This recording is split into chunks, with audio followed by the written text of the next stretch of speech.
Hi, I'm Ted. Come photograph with me. Today we're going to photograph little water drips. And the water drips are going to hit a little soap bubble. So I have a bubble solution here and a black background, and I'm going to light it from below, but not yet. The first thing I have to do is I have to put a little focusing target in here, and then I'm going to make a little drip. And the drips are designed to be around 30 microseconds is this valve is going to open and close. It's also controlled by an Arduino, and so right now it is hitting the top of that little bolt, and now I'm going to focus the camera, and this is a Phantom, so we're going to record super high speed, probably around 10,000 frames a second, and we'll be able to see the interaction of the soap film and the water drip. And so this is a demonstration I often do with my students, and I thought we'd have some fun with it with high-speed photography today.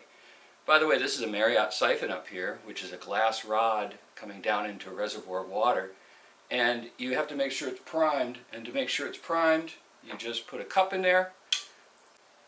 Okay, here's the close-up of the Marriott siphon, and I'm going to prime it so we can see that in this column right here in that little glass tube in the center, it's going to give a bubble out the bottom, which we'll know it's stabilized.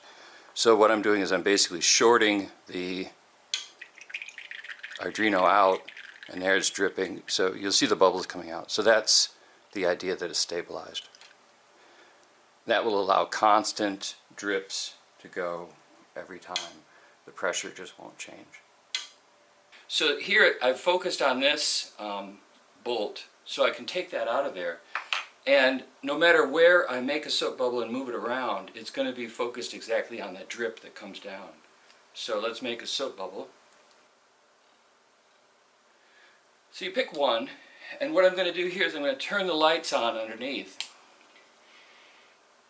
And when I do that, the light comes and hits the back of this soap bubble and then goes towards the camera.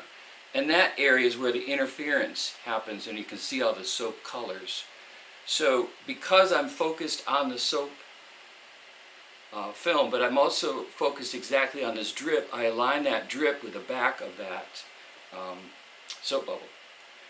So basically that's the setup, and we've got the electronics over here that drive it, and it's really pretty straightforward. So here's what the circuit looks like. It's an Arduino. It's hooked up to a little control board that uses a bunch of reed relays, or reed solenoids. I use the reed solenoids because they give off audio so the students can hear those. Here's the short to just drain it, and here's the individual trigger to just let the code put out a pulse. So it's very precise. It's actually, the timing is down to a fraction of a microsecond, so it works quite well. But let's take some pictures and see what happens. Okay, here's that reflected light off the top of the soap bubble, and we'll hit it with a couple little drips. That's what the drips look like, around 31, 32 microseconds long, and it's lit from below.